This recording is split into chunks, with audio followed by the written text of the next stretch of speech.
ഇത് റിനർവ് എന്ന് പറഞ്ഞ മൾട്ടിവിറ്റാമിനാണ്.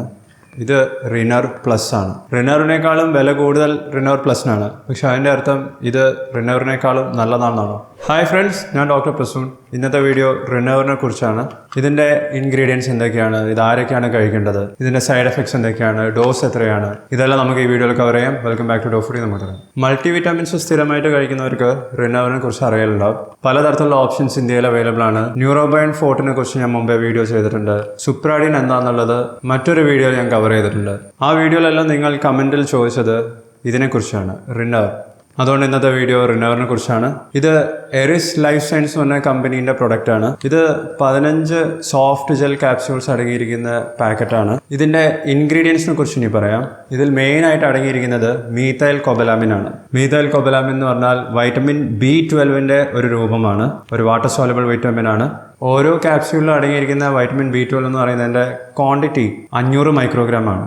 വൈറ്റമിൻ B12 ഒരു ദിവസം നമുക്ക് എത്ര കിട്ടേണ്ടതെന്ന് ചോദിച്ചു കഴിഞ്ഞാൽ അഡൽട്സിന് 2.4 മൈക്രോഗ്രാമിൻ്റെ അടുത്ത് മതി. അതിൻ്റെ ഏകദേശം 200 ഇരട്ടി ഇതിൻ്റെ ഓരോ ക്യാപ്സ്യൂളിലും വൈറ്റമിൻ B12 അടങ്ങിയിട്ടുണ്ട്. അപ്പോൾ അത്രയും കൂടുതൽ എന്തിനാണ് കഴിക്കുന്നതെന്ന് ചോദിച്ചാൽ മെയിൻലി വൈറ്റമിൻ B12 ഡെഫിഷ്യൻസി ഉള്ളവർക്കാണ്. വൈറ്റമിൻ B12 എന്താണെന്നും ആരൊക്കെയാണ് വൈറ്റമിൻ B12 മരുന്ന് കഴിക്കേണ്ടതെന്നൊക്കെ ഞാൻ മറ്റൊരു വീഡിയോയിൽ എക്സ്പ്ലെയിൻ ചെയ്തിട്ടുണ്ട്. നിങ്ങൾ ആ വീഡിയോ ഇതുവരെ കണ്ടിട്ടില്ലെങ്കിൽ തീർച്ചയായിട്ടും ആ വീഡിയോ കാണണം. വൈറ്റമിൻ B12 അടങ്ങിയിരിക്കുന്ന ഭക്ഷണം, വൈറ്റമിൻ B12 നമ്മളുടെ ബോഡിയിലുള്ള റോൾ എന്തൊക്കെയാണ്, എങ്ങനെയാണ് വൈറ്റമിൻ B12 നമ്മളുടെ ബോഡിയിൽ കുറഞ്ഞു പോകുന്നത്, എത്ര കാലമാണ് വൈറ്റമിൻ B12 കഴിക്കേണ്ടത്, ഇങ്ങനത്തെ എല്ലാ കാര്യങ്ങളും ആ വീഡിയോയിൽ ഞാൻ കവർ ചെയ്യുന്നുണ്ട്. അപ്പം വൈറ്റമിൻ B12 ഡെഫിഷ്യൻസി ഉള്ളവർക്കാണ് മെയിൻലി റിനർവ് കഴിക്കേണ്ടത്. അപ്പോൾ നിങ്ങളും വൈറ്റമിൻ B12 ടെസ്റ്റ് ചെയ്ത് നോക്കി നിങ്ങൾക്കും വൈറ്റമിൻ B12 രക്തത്തിൽ കുറവാണെന്ന് കണ്ടു കഴിഞ്ഞാൽ റിനർവ് കഴിക്കാം. ചിലപ്പോൾ നിങ്ങളുടെ ഡോക്ടർ എഴുതി തന്നതും റിനർവ് ആയിരിക്കും. ഇത് റിനർ പ്ലസ് ആണ്. ഇതിൽ വൈറ്റമിൻ B12 അടങ്ങിയിരിക്കുന്നത് 1500 മൈക്രോഗ്രാം ആണ്. അതായത് റിനർവിനേക്കാളും 3 ഇരട്ടി വീണ്ടും കൂടുതലാണ്. റിനർവ് കഴിച്ചിട്ടും ഇഫക്റ്റ് കാണാത്തവർക്ക് മാത്രമേ നമ്മൾ റിനർവ് പ്ലസ് ഉപയോഗിക്കാറുള്ളൂ. അല്ലെങ്കിൽ ചില സ്പെസിഫിക് കണ്ടീഷൻസിൻ്റെ ട്രീറ്റ്മെൻ്റ് ആയിട്ട് മാത്രമേ റിനർവ് പ്ലസ് ഉപയോഗിക്കേണ്ട ആവശ്യം വരാറുള്ളൂ. ഇത് ന്യൂറോബയൻ ഫോർട്ട് എന്ന് പറഞ്ഞ ടാബ്ലറ്റ്സ് ആണ്. ഇതിനെക്കുറിച്ച് ഞാൻ മുമ്പേ വീഡിയോ ചെയ്തിട്ടുണ്ട്. ഇതിൽ അടങ്ങിയിരിക്കുന്ന വൈറ്റമിൻ B12 വെറും 15 മൈക്രോഗ്രാം ആണ്. ന്യൂറോബയൻ ഫോർട്ട് എന്ന് പറഞ്ഞാൽ മെയിൻലി ഒരു B കോംപ്ലക്സ് വൈറ്റമിൻ ആണ്. വൈറ്റമിൻ B തന്നെ B1, B2, B3, B4, B5 അങ്ങനെ പല തരത്തിലുണ്ട്. അതെല്ലാം ന്യൂറോബയോണിലുണ്ട്. പക്ഷെ അതൊന്നും റിനർവിലില്ല. ഇതിൽ മെയിനായിട്ടും അടങ്ങിയിരിക്കുന്നത് B12 മാത്രമാണ്. സാധാരണ രീതിയിൽ റിനർവ് പ്രിസ്ക്രൈബ് ചെയ്യുന്നത് അനീമിയ ഉള്ളവർക്ക്, പ്രത്യേകിച്ചും പെർനീഷ്യസ് അനീമിയ ഉള്ളവർക്ക്, ന്യൂറോപ്പതി ഉള്ളവർക്ക്, അതായത് പ്രമേഹത്തിൻ്റെ ഭാഗമായിട്ടോ പെരിഫറൽ ന്യൂറോപ്പതി, കാലിലും കയ്യിലുമൊക്കെ തരിപ്പുണ്ടാവുക, ടിംഗ്ലിങ്, നംനെസ് പോലെ അനുഭവപ്പെടുന്നവർക്ക്, 60 വയസ്സ് കഴിഞ്ഞവർക്ക് ചില ഡോക്ടേഴ്സ് ഇത് പ്രിസ്ക്രൈബ് ചെയ്ത് കൊടുക്കാറുണ്ട്.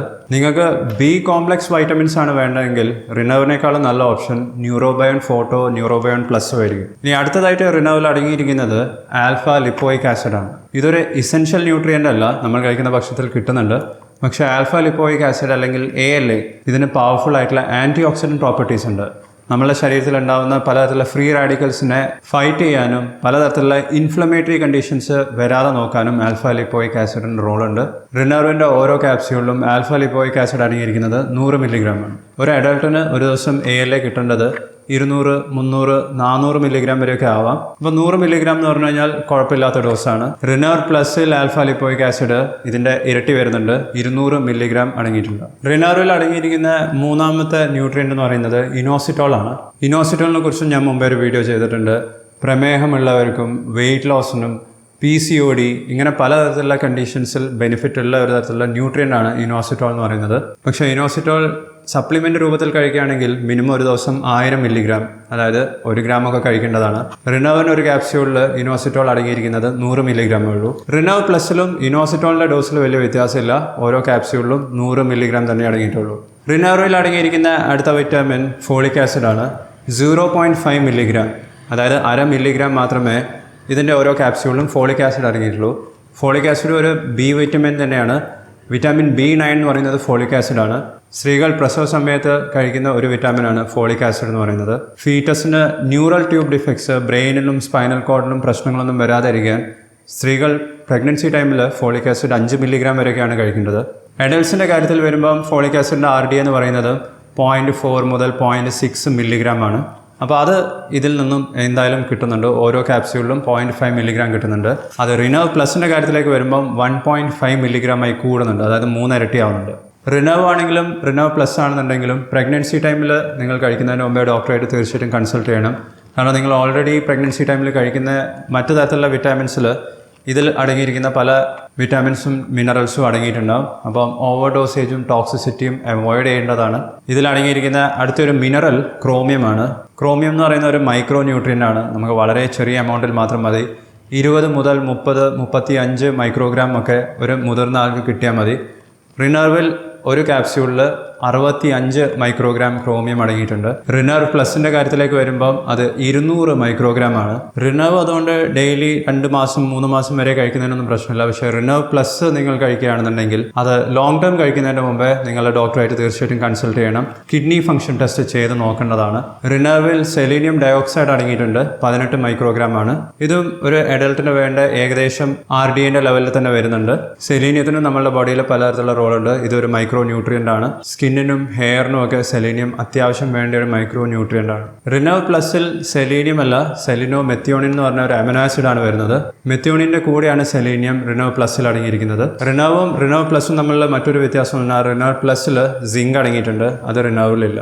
നമുക്ക് ഓരോരുത്തർക്കും ഓരോ ദിവസം കിട്ടേണ്ട സിങ്ക് 11 മില്ലിഗ്രാം ആണ്. അത് റിനർവ് പ്ലസിൽ 25 മില്ലിഗ്രാംസിൻ്റെ അടുത്തുണ്ട്. റിനർവിൽ അത് അടങ്ങിയിട്ടില്ല. ഇങ്ങനത്തെ ഒരു പാക്കിൽ 15 ക്യാപ്സ്യൂൾസ് ആണ് ഉണ്ടാവുക. ഇതിൻ്റെ ഏകദേശ കോസ്റ്റ് എന്ന് പറയുന്നത് 239 റുപ്പീസാണ്. ഇത് നിങ്ങൾക്ക് ഓൺലൈനായിട്ടും വാങ്ങിക്കാം. ആമസോണിൽ അവൈലബിൾ ആണ്. പക്ഷെ അതൊരു പ്രിസ്ക്രിപ്ഷൻ മെഡിസിൻ ആണ്. പ്രിസ്ക്രിപ്ഷൻ ഇല്ലാതെയും നമ്മളുടെ നാട്ടിലെ ഫാർമസിയിലൊക്കെ റിനർവ് അവൈലബിൾ ആണ്. റിനർവ് പ്ലസിൻ്റെ 15 ക്യാപ്സ്യൂൾ അടങ്ങിയിരിക്കുന്ന സ്ട്രിപ്പിൻ്റെ വില 319 ആണ്. അതും MRP ആണ്. ഇനി റിനർവിൻ്റെ സൈഡ് എഫക്ട്സിനെ കുറിച്ച് പറയാം. സാധാരണ രീതിയിൽ അധികം ആൾക്കാർക്കും സൈഡ് എഫക്ട്സ് ഒന്നും അനുഭവപ്പെടാറില്ല. പക്ഷേ ചിലർക്ക് നെഞ്ചരിച്ചിലുണ്ടാവാം. പ്രത്യേകിച്ചും വെറും വയറ്റിലാണ് ഇത് കഴിക്കുന്നതെങ്കിൽ ഗ്യാസ്ട്രൈറ്റിസ് റിപ്പോർട്ട് ചെയ്തിട്ടുണ്ട്. ചിലർക്ക് ഡയറിയ റിപ്പോർട്ട് ചെയ്തിട്ടുണ്ട്. കോൺസ്റ്റിപ്പേഷൻ ഉണ്ടാവാം.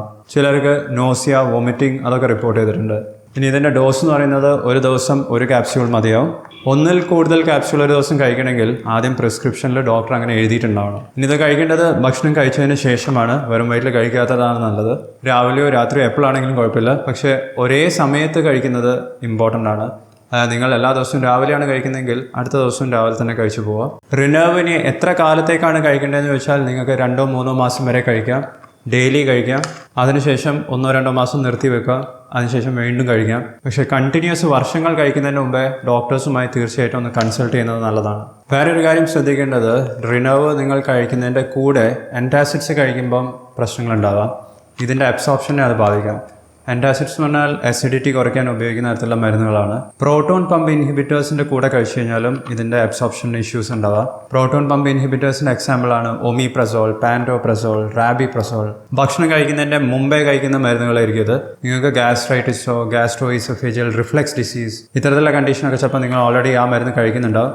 അപ്പോൾ അത് കഴിഞ്ഞ് 2 മണിക്കൂറിനുള്ളിൽ ഇത് കഴിക്കുകയാണെന്നുണ്ടെങ്കിൽ ഇതിൻ്റെ അബ്സോർപ്ഷനെ അത് ബാധിക്കാം. ഇത് വെറുതെ കഴിക്കുന്ന പോലെ ഇപ്പോൾ. മെറ്റ്ഫോമിൻ എന്ന് പറയുന്നത് പ്രമേഹത്തിന് കഴിക്കുന്ന മരുന്നാണ്. ഇൻസുലിൻ്റെ സെൻസിറ്റിവിറ്റി കൂട്ടിയിട്ടാണ് മെറ്റ്ഫോമിൻ വർക്ക് ചെയ്യുന്നത്. അതും ഇതിൻ്റെ കൂടെ കഴിച്ചു കഴിഞ്ഞാൽ പ്രശ്നങ്ങളുണ്ടാവാം. ആസ്പിരിൻ്റെ കൂടെയും ഇത് കഴിക്കാൻ പാടില്ല. നിങ്ങൾക്കും ഹൃദയ സംബന്ധമായിട്ടുള്ള രോഗങ്ങൾ വന്നിട്ട് അതിനുശേഷം ആസ്പിരിൻ കഴിക്കുന്നുണ്ടെങ്കിൽ രക്തം കട്ട പിടിക്കാതിരിക്കാനുള്ള ഗുളികയാണ് ആസ്പിരിൻ. എക്കോസ്പിരിൻ ഇതിൻ്റെ ഒരു എക്സാമ്പിളാണ്. അതിൻ്റെയും കൂടെ റിനർവ് പോലത്തെ മെഡിസിൻസ് കഴിക്കുമ്പം ഇതിൻ്റെ അബ്സോർപ്ഷൻ്റെ പ്രശ്നങ്ങളുണ്ടാവും. അപ്പോൾ മെറ്റ്ഫോമിനും ആസ്പിരിൻ്റെ ഒക്കെ കൂടെ ഇത്തരത്തിലുള്ള മരുന്ന് കഴിക്കാതെ നോക്കുക. മെറ്റ്ഫോമിനും ആസ്പിരിനൊക്കെ നിങ്ങൾ ഓൾറെഡി കഴിക്കുന്നുണ്ടെങ്കിൽ ആ മരുന്ന് കഴിച്ച് 6 മണിക്കൂറോ 8 മണിക്കൂറിനോ ശേഷം ഇത് കഴിക്കുന്ന കാര്യം ശ്രദ്ധിച്ചാൽ മതി. നിങ്ങൾ ഓൾറെഡി മറ്റു തരത്തിലുള്ള വൈറ്റമിൻസും സപ്ലിമെൻസും ഒക്കെ കഴിക്കുന്നുണ്ടെങ്കിലും റിനർവ് സ്ഥിരമായി കഴിക്കുന്നതിന് മുമ്പേ ഡോക്ടേഴ്സുമായി ചർച്ച ചെയ്യുന്നത് നല്ലതാണ്. അതിനുവേണ്ടി നിങ്ങൾക്ക് ഡോഫുഡി ഉപയോഗിക്കാം. www.dofoodie.com പോയാൽ നിങ്ങൾക്കും കൺസൾട്ടേഷൻ ബുക്ക് ചെയ്യാം. ഇല്ലെങ്കിൽ 8100771199 എന്ന് പറഞ്ഞ നമ്പറിൽ കോൺടാക്ട് ചെയ്താലും മതി. എന്തെങ്കിലും ആവശ്യത്തിന് ആൻറ്റിബയോട്ടിക്സ് നിങ്ങൾ കഴിക്കുന്നുണ്ടെങ്കിൽ അതിൻ്റെ കൂടെ റിനർവ് കഴിക്കാതെ ഇരിക്കുന്നതാണ് നല്ലത്. ആൻറ്റിബയോട്ടിക്സ് കഴിച്ച് കഴിഞ്ഞതിന് ശേഷം റിനർവ് വീണ്ടും കണ്ടിന്യൂ ചെയ്യാം. റിനർവിൽ മീത്താൽകൊബലാമിൻ അല്ലെങ്കിൽ വൈറ്റമിൻ B12 കൂടുതലുള്ളതുകൊണ്ട് തന്നെ ന്യൂറോബയോൺ ഫോർട്ടിനേക്കാളും ന്യൂറോബയോൺ പ്ലസുമായിട്ടാണ് കുറച്ചും കൂടി കമ്പയർ ചെയ്യാൻ എളുപ്പം.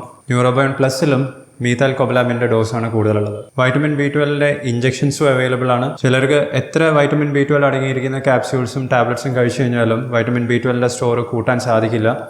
അങ്ങനെയുള്ളവർക്ക് എളുപ്പത്തിൽ വൈറ്റമിൻ B12ൻ്റെ അളവ് കൂട്ടാൻ ഇഞ്ചക്ഷൻസിലേക്ക് തന്നെ പോകേണ്ടിയും വരും. ഈ പറഞ്ഞ എല്ലാ വിഷയത്തിലും ഞാൻ അതിന് മുമ്പ് വീഡിയോസ് പബ്ലിഷ് ചെയ്തിട്ടുണ്ട്. ഇതിൻ്റെയൊക്കെ ലിങ്ക് നിങ്ങൾക്ക് കാർഡ്സിലും ലൈക്ക് ബട്ടൻ്റെ താഴെയും കാണാം. നിങ്ങൾക്ക് ഇനി ഏത് മൾട്ടി വിറ്റാമിനെ കുറിച്ചാണ് കൂടുതൽ അറിയേണ്ടത് വീഡിയോയുടെ താഴെ കമൻറ്റ് ചെയ്യുക. ഞാൻ അതിനെക്കുറിച്ചും വീഡിയോ ചെയ്യാൻ ശ്രമിക്കുന്നതായിരിക്കും. ഏതെങ്കിലും തരത്തിലുള്ള വിറ്റാമിനോ സപ്ലിമെൻറ്റ്സോ കുറേ കാലം കഴിക്കുന്നതിന് മുമ്പേ നിങ്ങൾ അറിഞ്ഞിരിക്കേണ്ട കുറച്ച് കാര്യങ്ങളുണ്ട്. ചില ടെസ്റ്റുകൾ ചെയ്ത് നോക്കണം. ആ സപ്ലിമെൻറ്റ് കഴിച്ചാൽ ഗുണം ഉണ്ടാവുന്നത് മാത്രമല്ല, അത് കഴിച്ചു കഴിഞ്ഞാൽ അതിനെക്കൊണ്ട് പ്രശ്നങ്ങളൊന്നും ഉണ്ടാവുന്നില്ല എന്നുള്ളതും നിങ്ങൾ ഉറപ്പ് വരുത്തേണ്ടതാണ്. ഇത്തരത്തിലുള്ള എല്ലാ കാര്യങ്ങളും ഞാൻ വൈറ്റമിൻസ് ആൻഡ് സപ്ലിമെൻറ്റ്സ് എന്ന പ്ലേലിസ്റ്റിൽ കവർ ചെയ്യുന്നുണ്ട്. ഇവിടെ ക്ലിക്ക് ചെയ്താൽ ആ പ്ലേലിസ്റ്റിലുള്ള എല്ലാ വീഡിയോസും നിങ്ങൾക്ക് കാണാം. ഈ വീഡിയോ നിങ്ങൾക്ക് ഇഷ്ടപ്പെട്ടാൽ ലൈക്ക് ചെയ്യുക, ഷെയർ ചെയ്യുക. Thank you for watching. Thank you for subscribing. നിങ്ങൾ നെക്സ്റ്റ് വീഡിയോയിൽ കാണാം. ബൈ.